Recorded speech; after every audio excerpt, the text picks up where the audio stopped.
Bien, muchachos, buenas tardes. Estamos hoy día con el doctor Enrique Álvarez, que es doctor en Ciencia de la Computación. Ha estado 30 años en Estados Unidos y recién ha llegado prácticamente al Perú, ha regresado a su país. Ha tenido interacciones con diversas instituciones en el campo de la ciencia de la computación. Hace unos minutos ha conversado con el doctor Javier Solano y él hoy día nos va a conversar de su experiencia que ha tenido en relación con la sociedad, la empresa y esas dificultades a veces que él ha encontrado seguramente en su trabajo como ahora consultor en ciencia de la computación. De modo que espero que de su experiencia ustedes saquen conclusiones. Como ya saben, ustedes anotan las ideas clave y al final van a la conclusión y devuelven solamente lo que está escrito en las hojas que quedan en blanco, se lo llevan a su casa para que no me haga bulto. ¿Ok? Muchas gracias, Enrique. Tendrás aquí aproximadamente 35 minutos y luego hay muchas preguntas. ¿Okay? Si no hacen preguntas, yo les hago preguntas. Buenas con todos. ¿Cómo están? Bien. Ya. ¿Están despiertos? Ya.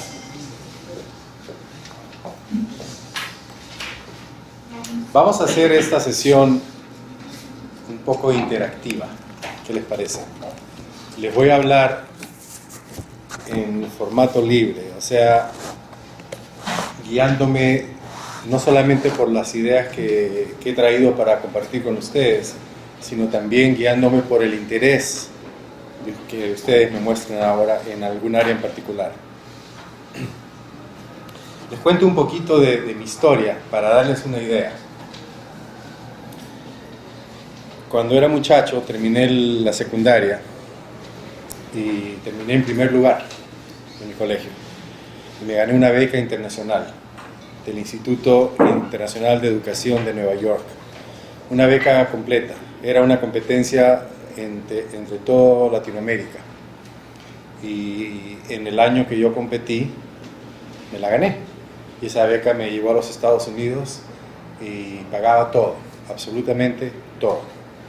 Así es que si no hubiera sido por eso, mis papás no tenían el dinero ni siquiera para pagar el pasaje de avión. No hubiera podido ir a los Estados Unidos. Esa beca cambió mi vida. Yo fui inicialmente a estudiar matemáticas. Yo no sabía mucho de computación. Había aprendido un poquito aquí. Habían cursos de perforación de tarjetas, se decía. Ustedes seguro que no tienen idea de qué son esas. Pero para programar las computadoras, en los años 60 y algo, 70 y algo, se utilizaban unas tarjetas más o menos de este tamaño. Había que perforarlas con unas maquinitas y ahí se escribían las instrucciones del programa. Bueno, yo sabía cómo perforar esas tarjetas. Eso es todo lo que yo sabía porque tomé un cursillo aquí de la IBM cuando tenía 16 años. Eso me ayudó. Y poco a poco en los Estados Unidos, empezando mis estudios, iba utilizando más y más las computadoras de la universidad para mis cursos de matemáticas. Tenía que hacer programas en Fortran, era el lenguaje más popular en aquellos años, de programas matemáticos y tuve que aprender a programar, tuve que aprender a utilizar las computadoras y poco a poco mi interés fue yéndose más hacia el lado de la computación. Igual terminé mi bachillerato en matemáticas, terminé mi maestría en matemáticas y cuando yo sabía que quería hacer el doctorado, en vez de seguir matemáticas, decidí concentrarme en el área de ciencia de computación. Bueno, ya han pasado muchos años desde eso. Y terminé haciendo mi carrera, mi vida, mi familia, todo en los Estados Unidos. Y como les dijo el doctor Montoya, recién he regresado hace unos cuantos meses. Así es que me disculpan si de rato en rato se me enreda el castellano, pero la verdad que recién me estoy acostumbrando a hablarlo otra vez. O sea que muchas de las cositas que les voy a mencionar van a ser términos en inglés, pero ustedes saben inglés, ¿no? No hay problema. So we can keep on talking in English and there is no problem with anything I'm saying, right? Right? Ah, yeah. Nos comprendemos. Bueno.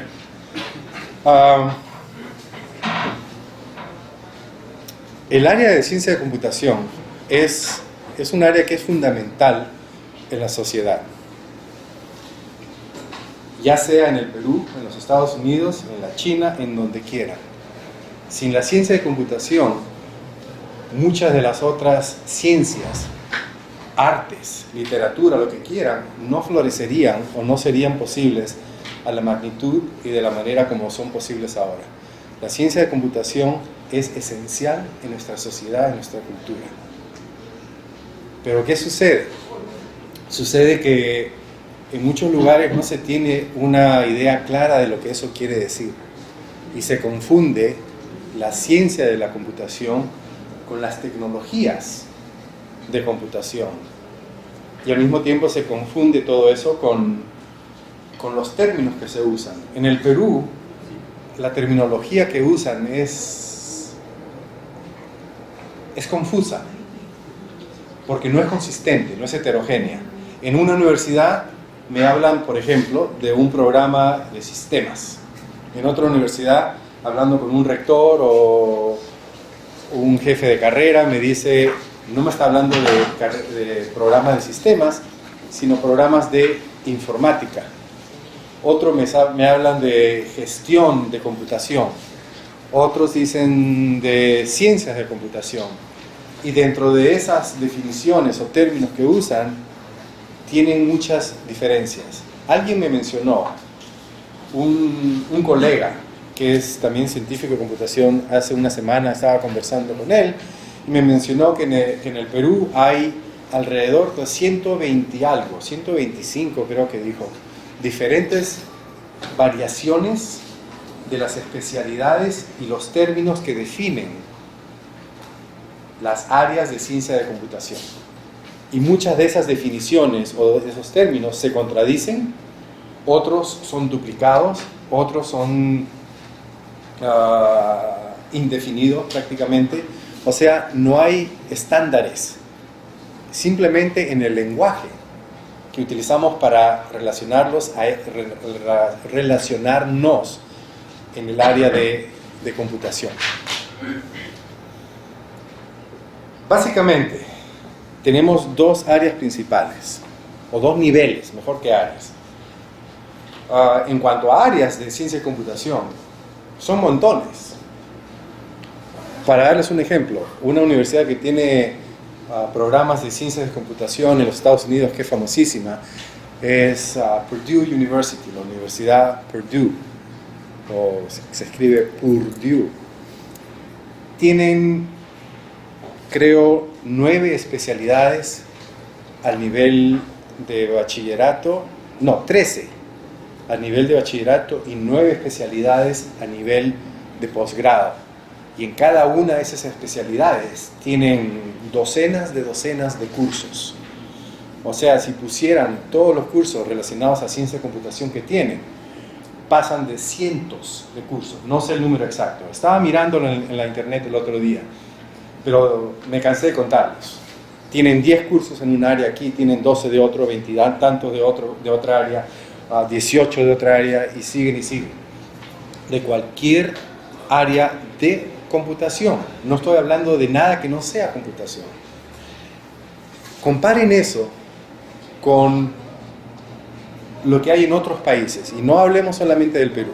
En otros países que están menos desarrollados en cuanto a las ciencias, la sociedad no demanda tanto, entonces no se producen, no se crean las áreas universitarias, las especialidades académicas a nivel de otros países. Entonces, ¿qué sucede?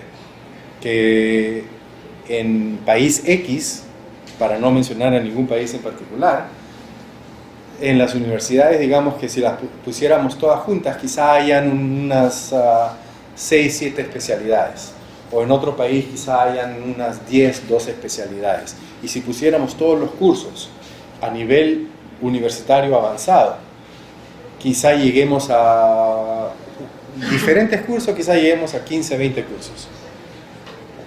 Y uno dice, y yo he hablado con ejecutivos o rectores, vicerrectores de universidades aquí en Lima en las últimas semanas, y muy orgullosos, y están muy orgullosos de sus programas. Dicen, tenemos un programa excelente de ingeniería de sistemas, o tenemos un programa excelente de informática, o de gestión de esto y del otro. Y cuando yo veo lo que tienen, les digo con mucho respeto, será un programa excelente para ustedes, y será excelente para a comparación de otros programas en el Perú. Pero cuando comparamos a nivel de otros países o de otras potencias del mundo, nos falta mucho. Entonces a mí me hace pensar mucho. Y les doy un ejemplo. En el área de ingeniería, que es lo más típico en cuanto a computación en el mundo académico y aún en el mundo empresarial, parece que en el Perú hay una idea que se nos inculca desde muchachos, que todos a los que nos gusta la ingeniería, la ciencia, la tecnología, queremos ser ingenieros algún día. Quiero ser ingeniero Álvarez, ingeniero Ramos, ingeniero quien sea. No tiene nada de malo. Pero ese es un nivel. Hay niveles más altos y niveles más bajos. Un poquito más bajo podemos decirle un diplomado, podemos decir un técnico. Nivel más alto podemos decir un catedrático, un científico. Cuando yo hablo de ingeniería, por ejemplo, de software, el área de ingeniería de software está muy diluida, según lo que yo he observado en nuestro país. Simplemente el comprender qué quiere decir producir un software, un sistema de software, se tiene muchas definiciones y no se comprende claramente. Y les voy a explicar, para que se den cuenta, el nivel de detalle que se tiene que seguir para desarrollar un sistema de software en forma correcta, en forma formal. ¿Cómo he visto, cómo he observado yo que lo hacen en algunos lugares? Y no estoy hablando solamente del Perú o de Lima, sino en otros países. Yo he trabajado en 9 países. He estado haciendo consultoría por los últimos 21 años, ya casi 22 años, consultoría con mi propia empresa. Y tengo 120 y algo clientes en esos 9 países. Empresas grandes, pequeñas, gigantescas. Universidades, institutos, de todo un poco. He visto y he trabajado y he dirigido en centenas, más de 200, 300, no sé, proyectos. Y les aseguro que en algunos lugares saben lo que quiere decir ingeniería de software, en otros lugares no. Producen software, eso es diferente. Es diferente producir software que hacer ingeniería de software. Les voy a dar un ejemplo. Digamos que mi trabajo en empresa X es ser ingeniero. Pero no les voy a decir la siguiente palabra, no les voy a decir ingeniero de sistema, o ingeniero de informática, o ingeniero de computación, ingeniero de qué es. Ingeniero, y tengo que producir software. Si lo hago con la meta de ganar dinero, voy a producirlo lo más rápido posible. En la forma más barata, más simple, rápida, pero eso no quiere decir que es la mejor manera. En el Perú tenemos la expresión de hacer algo a la criolla. Y yo ya he conocido al menos un par de grupos que desarrollan profesionalmente software a la criolla. Lo desarrollan, funciona, lo venden. Unos meses después, ese software tiene un problema, no importa, ellos lo arreglan. Corrigen los bugs. ¿Cómo se dicen bugs? Los errores, ya, los errores del software. Los bichos, ya, los bugs. Bug es un bicho. O sea, hay lugares donde se produce software simplemente para poder venderse, para poder tener ganancia. ¿Y cómo lo hacen?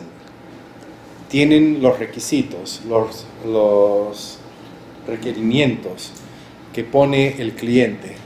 Quiero que el paquete de software haga lo siguiente. Ellos leen, dicen, sí, yo sé cómo hacer esto. Se lo dan el gerente de proyecto, le da la información a sus programadores. Los programadores se sientan delante de la computadora y como saben escribir código, instrucciones en Java, en C++, en lo que sea, son buenos programadores.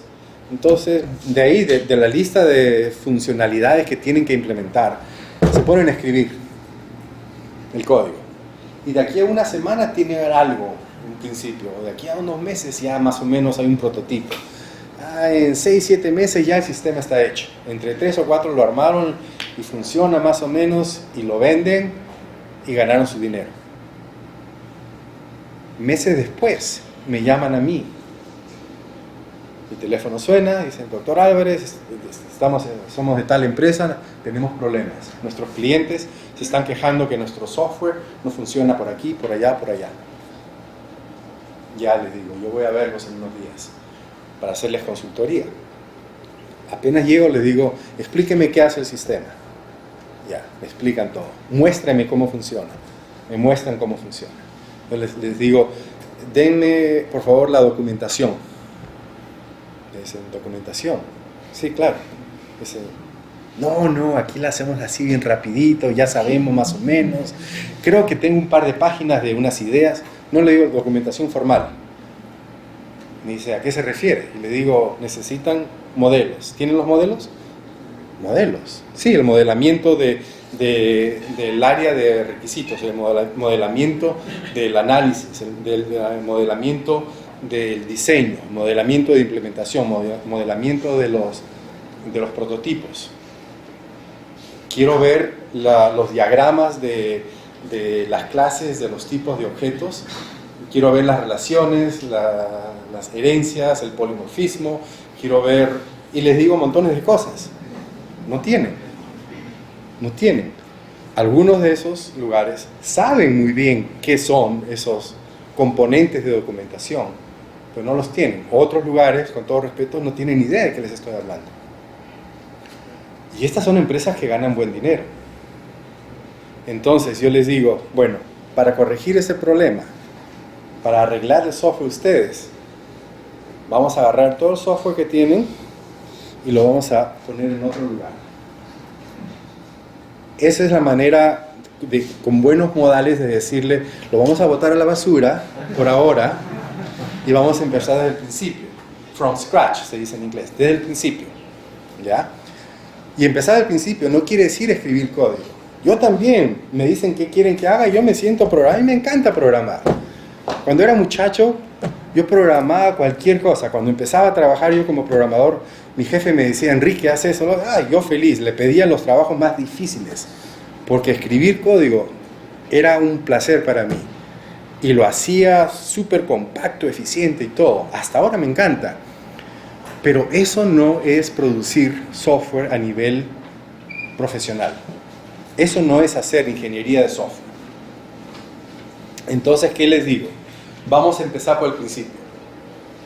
Vamos a crear un proyecto de software en forma formal. Vamos a empezar con un análisis de los requerimientos. Primero, vamos a crear un modelo de esos requerimientos, de esos requisitos de los clientes, de las funcionalidades. Ese modelo lo vamos a hacer siguiendo una de varias metodologías, y hay varias para escoger. Digamos que para análisis de requerimientos vamos a seguir el modelamiento de la metodología que se llama uso de casos, use cases. Eso ya me dice qué tipo de diagramas, qué tipo de documentación, qué tipo de diseños voy a tener que hacer al nivel de requisitos. Ahí ya nos vamos a pasar un buen tiempo modelando los requisitos. ¿Cuál es el siguiente paso? Vamos a hacer un análisis del dominio. Eso quiere decir, vamos a tomar el modelo que ya creamos de los usos de casos y vamos a transformarlos para crear una serie de modelos nuevos, modelos de análisis de dominio. Hasta ahorita no estamos pensando en qué tecnología vamos a usar para implementar. No estamos pensando si va a ser en una computadora, una PC, un laptop, un Mac, no importa. ¿Qué tecnología vamos a usar? Microsoft, IBM, Oracle, lo que sea, no importa. Va a ser a escala pequeña, a escala grande, no importa. Estamos en las fases de definición. Quiere decir que estamos trabajando a un nivel de abstracción acerca de lo que queremos desarrollar, no cómo, sino qué. Ahora estamos en la siguiente etapa. Primero los requerimientos, ahora estamos hablando del dominio. Vamos a crear un modelo de diferentes aspectos del dominio. Es en realidad un modelo de modelos. Tenemos que crear un metamodelo. Metamodelo quiere decir modelo de modelos. Tenemos que seguir una metodología.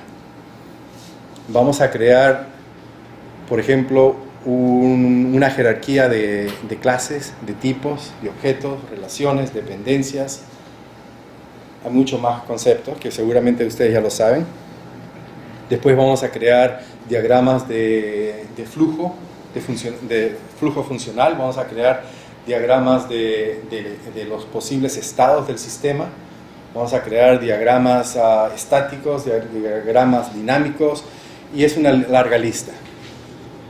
Todo esto se hace en forma formal, está bien definido. Hay modelos matemáticos de esos modelos, o sea, metamodelos, que uno estudia, que uno aprende, y cuando uno ya está desarrollando un proyecto, desarrollando software, uno tiene que crear versiones concretas de esos modelos, dependiendo de qué proyecto uno trabaja y cuál es el área, cuál es el dominio, cuáles son los requisitos, etc. Después, el siguiente paso es crear los modelos de la arquitectura del sistema. La arquitectura nos dice cuáles son los sistemas o subsistemas o componentes dentro de los subsistemas de este paquete. La arquitectura nos va a dar una indicación del nivel de complejidad. El nivel de complejidad nos va a indicar qué tipo de programación, qué paradigmas son los más apropiados. Cuando digo tipo de programación, ustedes dicen, bueno, ¿qué tipos hay? El tipo de programación más común es programación imperativa. ¿Qué quiere decir? Una instrucción seguida por otra y después viene la otra, quizá hay un loop, quizá se va a otro lado. El flujo del programa es imperativo y eso determina cómo se va afectando, cómo se va utilizando el CPU. Pero hay otros tipos de programación. Tenemos por ejemplo, programación funcional. La programación funcional es basada en matemáticas, en cálculo, en lambda, cálculo de lambda se llama, lambda calculus en inglés. ¿Qué quiere decir? Que nuestro programa va a estar basado, nuestras instrucciones van a estar basadas en funciones matemáticas, pero que son el estilo de programación del lenguaje que estamos usando. Si estamos usando Java, si estamos usando C o C++, no podemos hacer programación funcional. Depende del lenguaje que estemos usando. Si estamos utilizando, por ejemplo, Lisp en castellano, LISP, es otro lenguaje. Es el lenguaje más típico para desarrollar sistemas que son basados en el paradigma de programación funcional. Ahí no se hace programación imperativa. Se puede, pero no se hace. Lo que nos da es la habilidad de hacer algo que no podemos hacer en otros lenguajes. En los lenguajes de programación típicos, uno no solamente programa en forma imperativa, sino uno programa en forma algorítmica. Lo que uno desarrolla es una serie de algoritmos. Uno, si es un programita chiquito, o cientos de algoritmos, si estamos hablando de un sistema grande, o miles de algoritmos. Pero hay un tipo, o hay varios tipos de aplicaciones que no requieren o que no son tan efectivamente desarrollados o implementados con el paradigma de implementación imperativa. Son aquellos que requieren la utilización no más que nada de algoritmos, sino de algo similar que se llama heurísticas. ¿Han escuchado esa palabra? Heurística. ¿Qué es un algoritmo? ¿Qué es una heurística? Un algoritmo es una serie de instrucciones. El algoritmo se puede modelar matemáticamente, se puede medir, se puede definir el nivel de complejidad, se puede reproducir matemáticamente, se puede modelar. El algoritmo tiene principio y fin. El algoritmo siempre le va a producir los mismos resultados con el mismo input, con la misma entrada. Programación heurística no funciona así. La programación heurística se desarrolló empezando en el año 56 más o menos, cuando algunos científicos dijeron vamos a tratar de crear un tipo de sistemas computacionales que necesitamos en la sociedad y tienen que modelar la inteligencia humana. Y ahí empezó el término de inteligencia artificial. El área de inteligencia artificial empezó prácticamente, oficialmente, en el año 56 con un famoso documento de investigación de un profesor de MIT, y se siguió desarrollando a través de los años. Bueno, en unos minutos les hablo más de inteligencia artificial, pero continuemos. Estamos escogiendo el paradigma, estamos hablando de la arquitectura. Ahora vamos a pasar al siguiente paso en el proceso de ingeniería de software. Ahora que ya hemos modelado el sistema, los subsistemas, los componentes, el dominio, los requisitos, las funcionalidades, inclusive las variaciones del sistema, ahora pasamos a pensar en cómo vamos a implementarlo, no en qué. Ahora ya sabemos qué vamos a implementar, ahora vamos a pensar en cómo implementarlo. Entonces ahora necesitamos tener un target. ¿Cómo se dice target? Un blanco. Gracias, un blanco. O sea, la meta, el blanco. El blanco es en qué hardware, en qué plataforma, en qué tecnología, o con qué tecnología o tecnologías vamos a implementar el sistema que estamos desarrollando. Entonces ahora escogemos. Vamos a utilizar, puede ser una laptop, puede ser para una aplicación de teléfono, de los teléfonos móviles, o puede ser para una computadora de procesamiento paralelo masivo, una computadora gigante súper poderosa. Escogemos el hardware, tenemos el blanco, tenemos la meta. Ahora escogemos las tecnologías. Vamos a usar Unix, Linux, Microsoft, Apple. ¿Qué sistema operativo vamos a utilizar? ¿Qué lenguajes vamos a utilizar? Vamos a utilizar Java, vamos a utilizar C++, vamos a utilizar Lisp, vamos a utilizar... Hay una variedad increíble de lenguajes. ¿Cuántos lenguajes de programación? A ver si alguien sabe. ¿Cuántos lenguajes de programación creen ustedes que han sido creados a través de los años y oficialmente utilizados? 10, 12, ¿cuántos creen? 100, más. 10. Mira, para darles una idea, en mi carrera, yo conté una vez que he aprendido, que soy yo una solita persona, Yo he aprendido y utilizado más de 50 y algo lenguajes de programación. O sea, he tenido que entrar a un proyecto y donde usaban lenguaje X y yo no lo sabía. ¿Y qué les digo? ¿No puedo hacerlo? No, les digo, denme un par de días.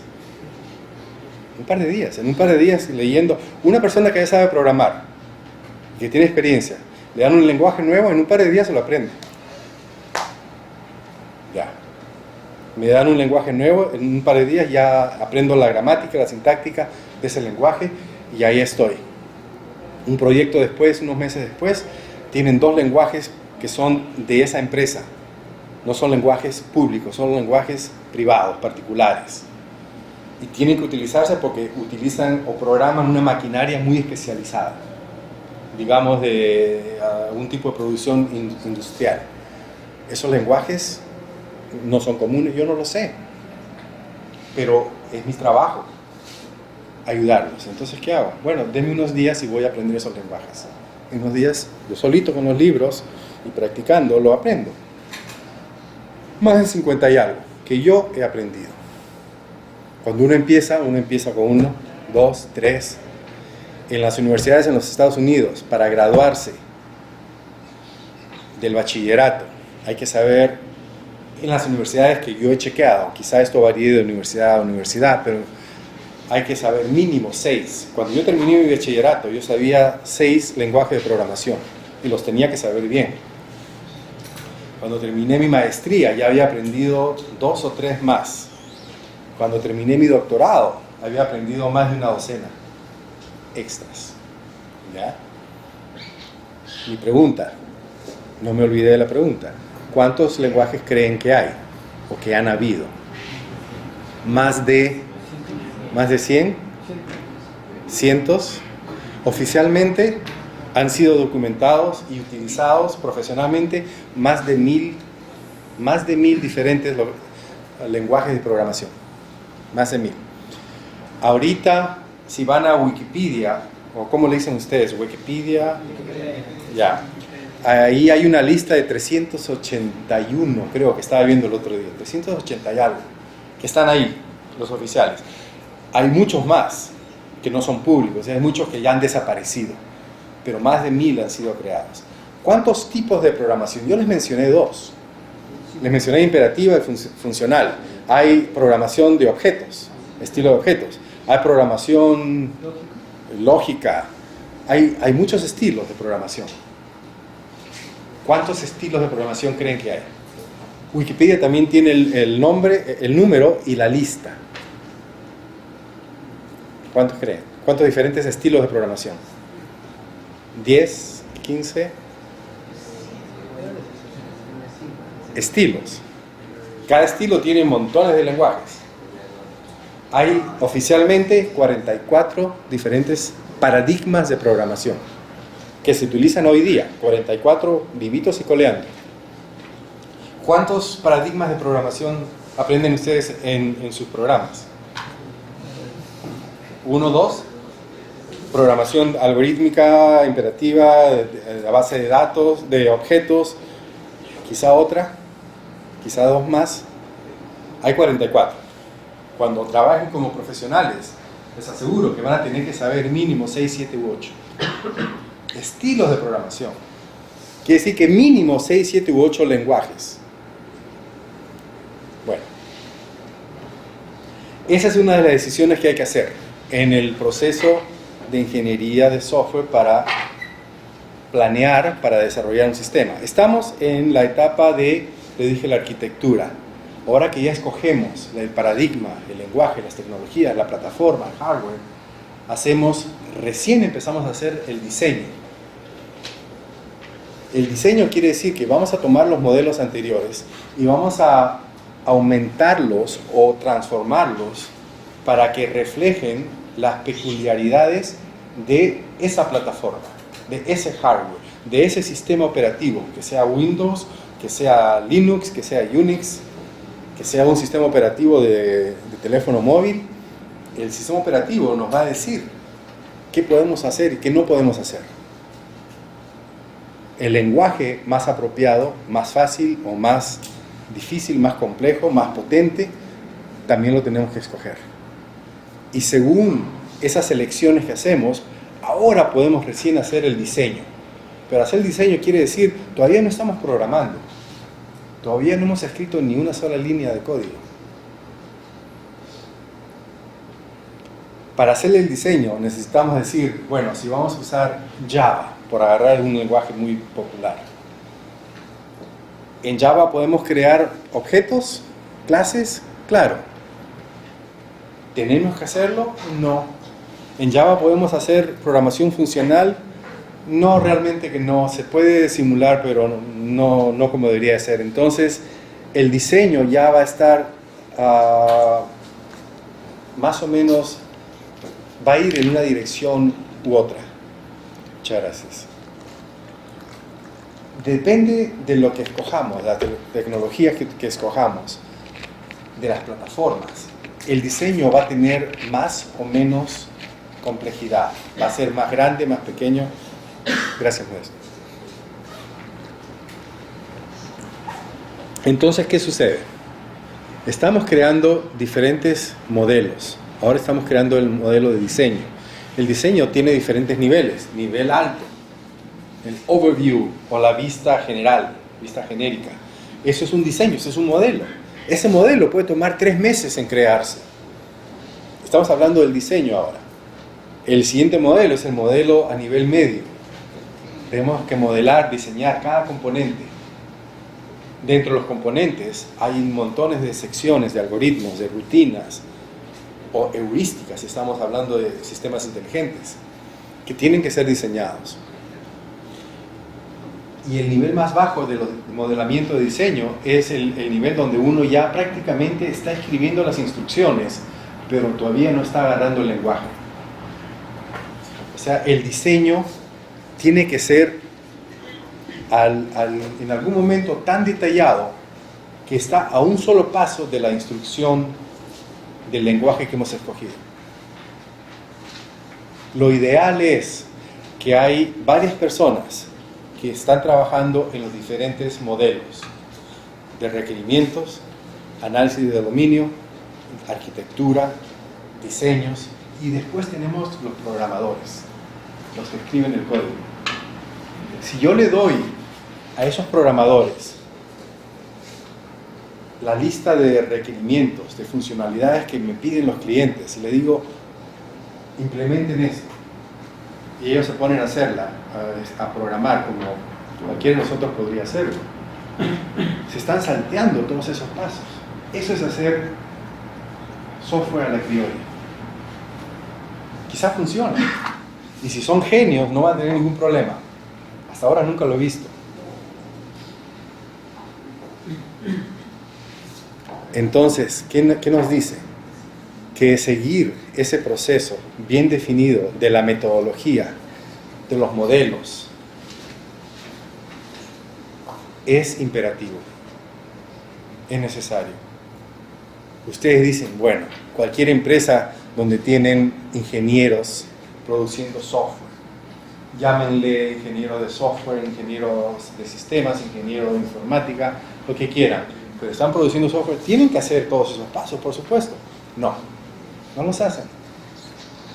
Quizás sigan uno u otro, quizás creen un documento chiquito u otro, o quizás algunos por ahí creen un modelo, o algunos, pero no todos. Sé que hay empresas, y he con mucho gusto conversado con ejecutivos en Lima, de empresas, representantes de empresas, donde sí siguen las metodologías a todo detalle, y con toda formalidad, y producen sistemas excelentes. Pero ellos son la minoría. No solamente la minoría, sino la gran minoría. Bueno, les mencioné que hay un tipo de programación basada en heurísticas. Y que es el enfoque del área que ahora conocemos como inteligencia artificial. En los años 60 y algo, 70 y algo, ese término no se conocía mucho, se les llamaba sistemas inteligentes, porque trataban de modelar la inteligencia humana. Y tienen una meta, los sistemas de inteligencia artificial tienen una meta. de proveer, de dar a la sociedad, a nuestra cultura, sistemas de software que sean capaces de simular la inteligencia humana. Una pregunta básica que deberían de pensar ustedes es: ¿y cómo sabemos cuando ya tenemos un sistema que es inteligente? ¿O cuál es la meta? La meta máxima de sistemas de software que sean inteligentes. ¿Cómo sabemos cuando ya hemos llegado a lo máximo de inteligencia artificial? En el año 1948, 15 minutos. en 1948, un famoso científico se llamaba Alan Turing, como el Turing Club, el Club Turing que tienen acá. Alan Turing, en 1948, diseñó una prueba. Dijo: cuando un sistema computacional, y ahí antes en esos años no hablaban de software y hardware, todo era lo mismo en esos años. Cuando un sistema computacional pueda pasar esta prueba, ya estamos modelando la inteligencia humana.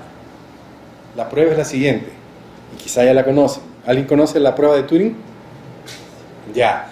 La prueba de Turing dice: vamos a poner una pared o una cortina, algo aquí que divida este lado de ese lado.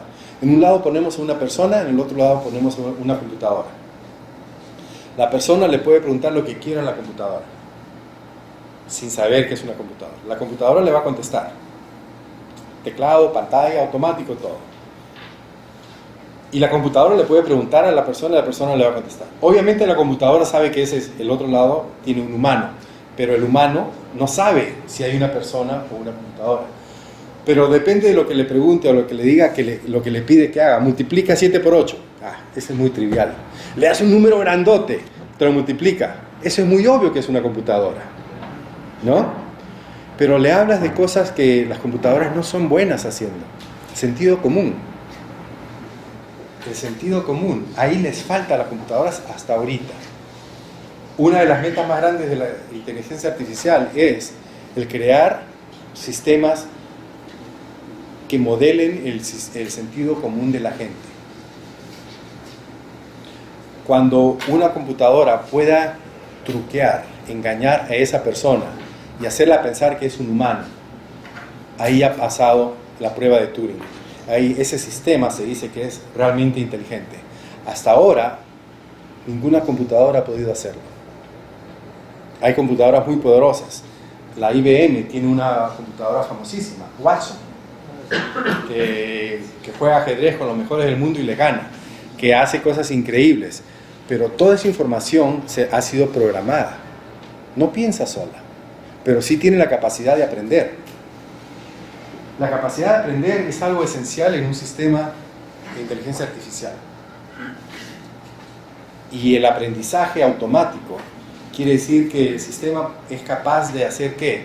Hacer inferencias lógicas. El sistema tiene que ser capaz de razonar en forma lógica. Todo es programación, pero hay maneras de programar la lógica en las computadoras, obviamente. Pero hay diferentes tipos de lógica. Hay lógica simbólica, lógica predicada, lógica matemática, lógica difusa, 6 o 7 tipos de lógica. Y todas se pueden programar de una manera u otra. Pero para hacer eso se usa más que nada sistemas inteligentes basados en heurísticas, no en algoritmos. No es programación imperativa, es programación funcional, más que nada. Hay un tipo esencial, muy común, de sistemas que se llama sistemas expertos. Expert systems en inglés. Los sistemas expertos son un tipo de sistema de inteligencia artificial. Para crearlos se sigue el mismo proceso. Yo he escrito varios sistemas expertos en mi carrera.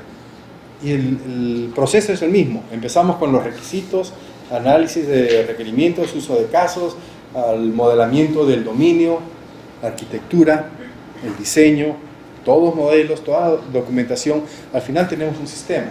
Pero hay algo que es diferente de los otros sistemas, los que no son inteligentes, que tenemos que implementar a través de todos esos modelos, y en la implementación misma tenemos que implementar la habilidad de hacer algunas cositas que los otros sistemas no pueden hacer. Una es aprender. Otra es la habilidad de modificarse o automodificación. Aprender, eso debe ser fácil de comprender, no es fácil de implementar. Programar un sistema para que pueda aprender quiere decir que tenemos que enseñarle a aprender y a crear nueva información basada en información previa. Eso se hace con lógica, se hace con reglas, se hace con razonamiento inferencial, se hace con un sistema que se llama Inference Engine, motor inferencial. Hay que crear un motor inferencial. Así como tienen ustedes, por ejemplo, en Google, tienen Search Engine, un motor de búsqueda. Bueno, en los sistemas expertos hay un tipo de motor que se llama el motor de inferencias. Esos sistemas expertos tienen que tener un motor de inferencias, tienen que tener una base de conocimientos, no base de datos, base de conocimientos.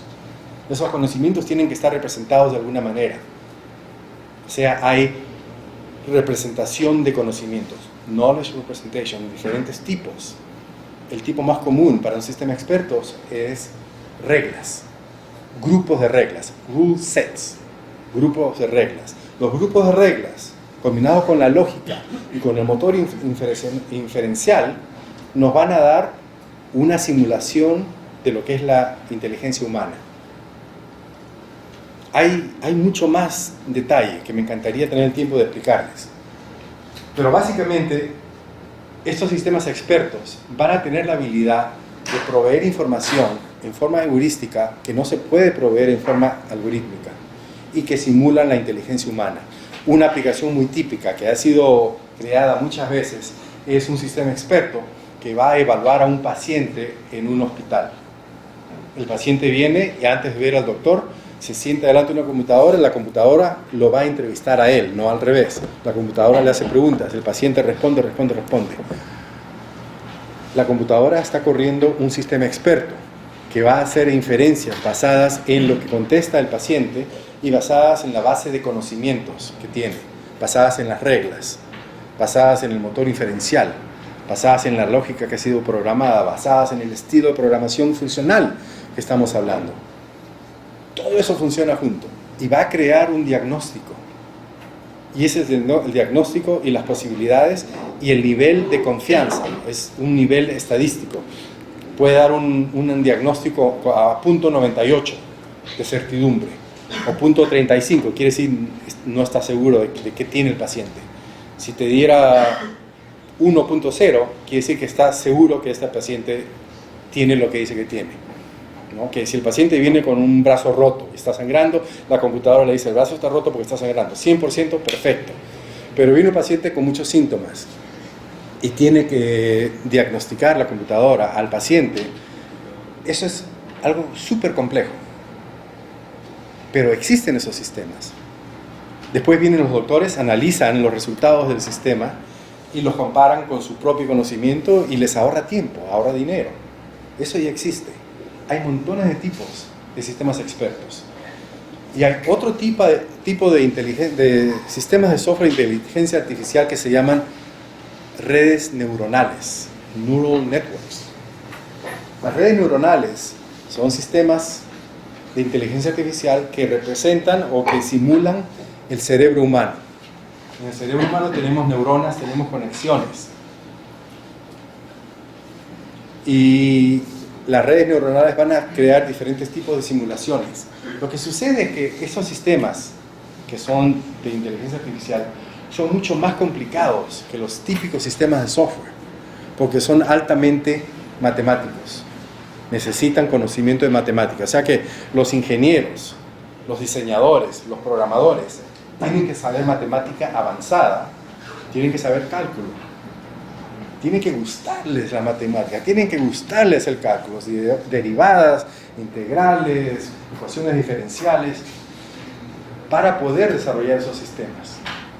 Pero cuando se desarrollan sistemas de redes neuronales, son increíblemente potentes, pueden descubrir patrones en bases de datos altamente complejas, que no se pueden descubrir de otra manera.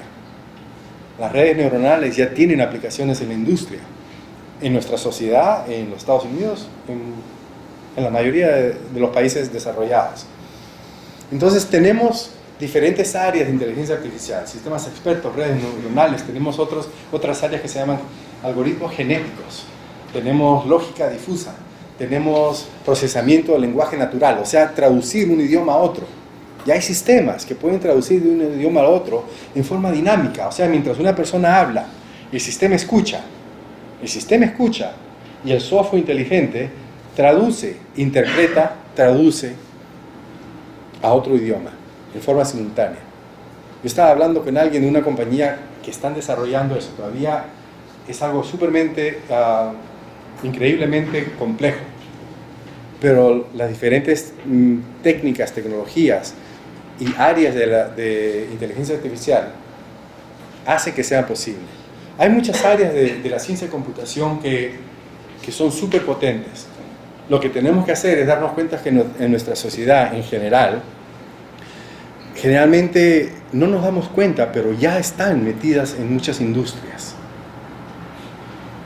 Y ustedes que están formándose académicamente, tienen que tener una mentalidad que los dirija hacia una forma liberal o a mente abierta, no solamente a las tecnologías, sino a la ciencia, los diferentes aspectos de la ciencia de la computación. Si piensan que solamente existe ingeniería, se equivocan mucho. Lo que crea la ingeniería es la ciencia. Lo que crea las tecnologías es la ciencia.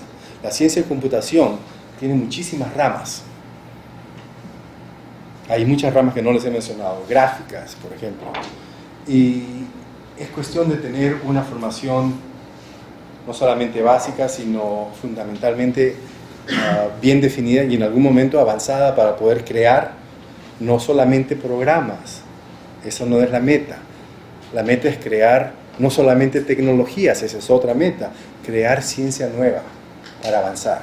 Eso lo podemos hacer nosotros. Lo podemos hacer nosotros sin esperar que otros países lo hagan. El Perú produce excelentes ingenieros en computación.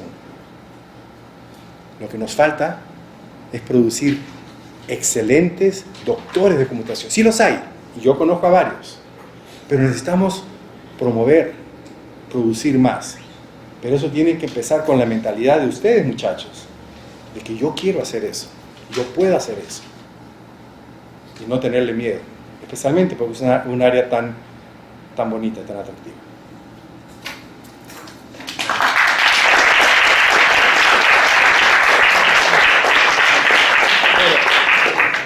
Entonces ahora vamos a pasar a la sesión de preguntas. Van a decir su nombre, su especialidad en la pregunta.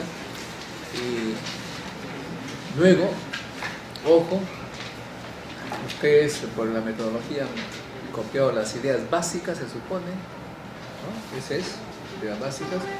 Y luego vamos a tener solamente 10 minutos para la conclusión de las ideas que han hecho.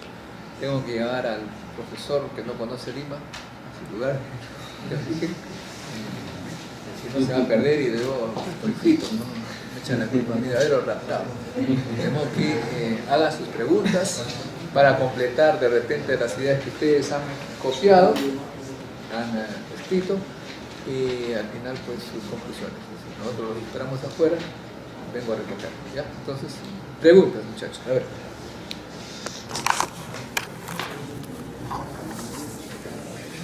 A ver, aquí. Bueno, mi nombre es Iparraguirre Paredes Nalim, soy de la Escuela de Ciencia de la Computación y quiero preguntarles sobre los cursos que se dan en línea, como el Coursera, por decir. Es una asociación donde dictan cursos también sobre redes neuronales, lo que nos hablaba, ¿no? Sobre todo ese tipo de cosas. Y que, bueno, ellos nos explican que nosotros podemos llevarlo, ¿no? Esos cursos en línea. Pero ahora, mire, yo quería consultarles si el nivel 1 es bueno, que ese nivel que nos enseñan es bueno, y otro si es que realmente valdría, o sea, nos serviría llevarlo, ir llevando esos temas para tomarlos más en serio, ¿no? Yeah. Bueno, primeramente no puedo decir que estoy familiarizado con esos cursos o con el nivel de esos cursos que me dices, pero en general te puedo dar un consejo. Si hay en algún lugar cursos de redes neuronales como mencionas, y es un área que te interesa, agárralo, tómalo. No pienses si te va a ser útil o no, no pienses si lo necesitas o no para este programa académico. Lo que tienes que pensar es si te interesa. Y si te interesa, te va a ser útil. ¿Saben cómo empecé yo a aprender de inteligencia artificial? Yo no sabía, yo ya había terminado mis estudios. Estaba trabajando en una compañía al frente de MIT, en los Estados Unidos.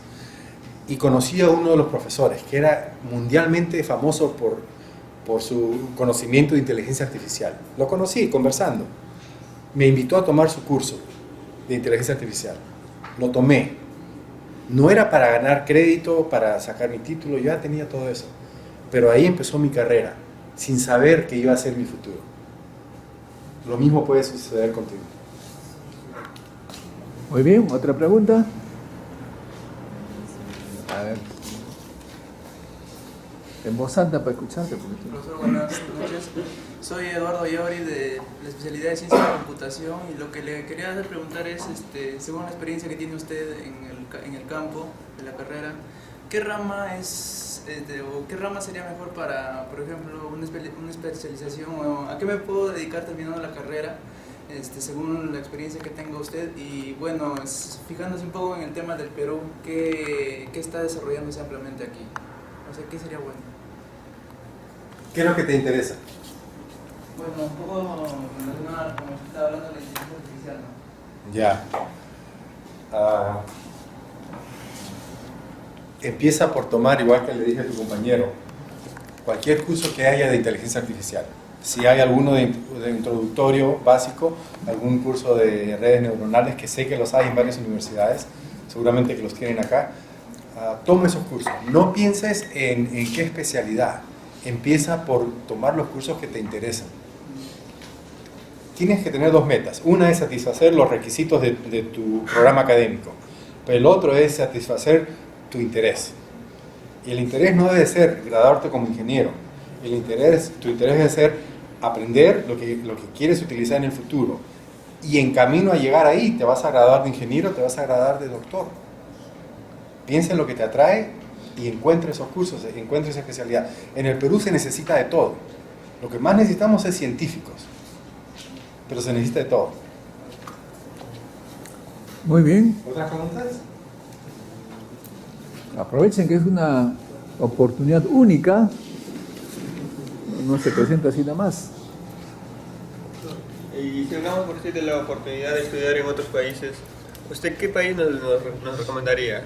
O sea, Los United. por decir, bueno, Estados Unidos, ¿no? Acá más conocida, también nos dicen Francia, pero con seguridad. Mira, no importa qué país, si tienen los estudios que te interesan y no los puedes encontrar aquí, eso ya te dice mucho. Yo solamente conozco los Estados Unidos, en ese sentido a detalle, y te puedo asegurar que en los Estados Unidos hay muchas universidades de gran prestigio, con increíbles programas de ciencia de computación para extranjeros, que te pueden dar becas, que te pueden dar ayuda financiera. Todo lo que tienes que hacer es encontrar esos programas o encontrar el Instituto Internacional de Educación y ir a averiguar, o la Embajada Norteamericana, para que te guíen. Pero yo me acuerdo, estando en mi universidad como estudiante, recibía mi departamento solicitudes de estudiantes de la China, de Chile, de Europa, de donde sea. Y algunos, si estaban calificados, si tenían buenas notas, eran buenos estudiantes, les daban becas parciales, algunos totales, becas total, completa a otros. O sea, existen esas posibilidades. No piensan que porque están aquí y no tienen mucho dinero, porque les aseguro que mis papás no tenían dinero para ponerme en el avión, como les dije. Sin embargo, la oportunidad se creó. Porque Hay que ser bueno nomás. Esfuércense y busquen. ¿Ok? Al fin la chica no preguntaba, ¿no? No sé si podría explicar un poco Pero primero más. tu nombre, pues. Mi ¿Y de dónde nombre vienes? es Natalia Carolina Chávez y soy de la carrera de Química. Quisiera saber si puedo explicar un poco más sobre las redes neuronales. Más, no, pues eso ya es una pregunta rara. Más sobre... Sí, la respuesta es sí. Bueno, yo creo que eso ya es tema de otra conferencia, porque eso explicarlo más, un poco más ya es muy amplio, ¿no? Requiere bastante matemática, pero no dejes que te asustes. Si estás estudiando química, Natalia, te aseguro que te gusta la matemática. Más o menos. Bueno, haz que te guste. Las redes neuronales no es nada de otro mundo. Acá Javier tiene una... Quizás le podrías añadir, sin dar muchos detalles, las limitaciones en el uso de las redes neuronales, en qué se puede utilizar, en qué... Sí. Las redes neuronales son más que nada utilizadas para descubrir patrones en datos, en bases de datos. Mientras más grande mejor, mientras más complejo mejor. Las redes neuronales no son como sistemas expertos que hacen diagnóstico basado en información en forma inferencial. Las redes neuronales funcionan más que nada en forma analítica, aplican principios estadísticos, o sea, utilizan funciones no lineales de estadística, matemática un poquito más avanzada. Entonces, en cuanto a reconocer patrones, en cuanto a agrupar patrones, en cuanto a modelar las funciones de esos patrones, las redes neuronales son muy potentes, pero las pones a hacer algo de heurística, conocimiento básico de sentido común, no pueden. Los sistemas expertos sí. O sea, cada área tiene sus limitaciones y sus áreas especializadas. Muy bien. Nombre, lugar, especialidad. Bueno, mi nombre es Antonio Montes de Casaboleta, soy de la especialidad de matemática y bueno, mi consulta era saber si es que la carrera de ciencia de la computación en todo su contexto se ha desarrollado no solamente en empresas, porque la conferencia ha hablado sobre empresas, cómo desarrollar el modelo y sobre la inteligencia artificial, ¿no? Si es que aparte de eso, empresas las carreras de computación se ha podido aplicar en otros aspectos que no sean empresas, digamos. Si no Inteligencia artificial en general. Sí, en general, ¿no? Se utiliza, tiene aplicaciones en cualquier área que te imagines. En el mundo empresarial, en el mundo de la medicina, en el mundo de la ciencia, en el mundo, ¿qué te digo?, bioinformática, en cualquier área académica, en cualquier área de negocio, en el mundo bancario. Yo tengo clientes en el store market. También en el placer. También, de todo. Se puede, en cualquier área. Si estamos hablando, piensa en esto, inteligencia artificial quiere decir simular la inteligencia humana. ¿En qué áreas aplicamos la inteligencia humana? En todo. Muy buenas noches. Soy Milna René Quispe Montesinos de la especialidad de Ingeniería Física. Mi consulta es, ¿qué paradigmas o qué lenguajes de programación, o bueno, en sí, de manera general, se puede utilizar para poder crear, digamos, un programa que, digamos, simule fenómenos físicos, digamos? ¿Cuál sería lo más adecuado? Si, digamos, yo quisiera crear, no sé, para simular de repente, no sé, la colisión de galaxias, estrellas, etcétera, ¿no? Para ese tipo de simulaciones se utiliza más que nada, bueno, es una combinación, puedes utilizar sistemas de inteligencia artificial, de hecho, pero hay un área que se llama teoría de complejidad en la ciencia de computación y está basada en la creación de modelamiento matemático, modelos matemáticos de alto nivel. Y básicamente ese es el área donde desarrollas sistemas de simulación en el ejemplo que me diste. A ver, la última pregunta. La última tiene que ser la mejor, ¿eh? Carlos Montesa, tenía una duda sobre los sistemas expertos. Decía usted que existen computadoras que hacen preguntas o entrevistas a la persona, pero el lenguaje humano, como ya se sabe, es bien vago, hay palabras nuevas o palabras no muy bien escritas. ¿De qué especialidad eres? Ingeniería física.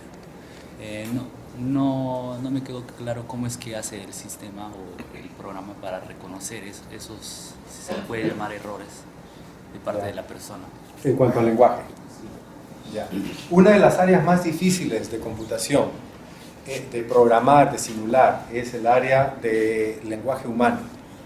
Una de las ramas de computación se llama Natural Language Processing, procesamiento del lenguaje natural, que quiere decir interpretar el lenguaje humano o los lenguajes humanos, los idiomas, y traducirlos y aplicarlos como si fueran el interfase del sistema de software con la persona.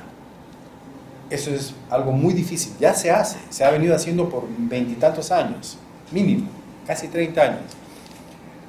Pero siempre existe la ambigüedad, gracias, y la dificultad de comprender el lenguaje y cómo se comunica el humano con la máquina.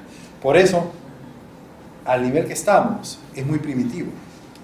Pero hay investigadores, hay científicos de computación que actualmente están programando y definiendo sistemas justamente para ese propósito.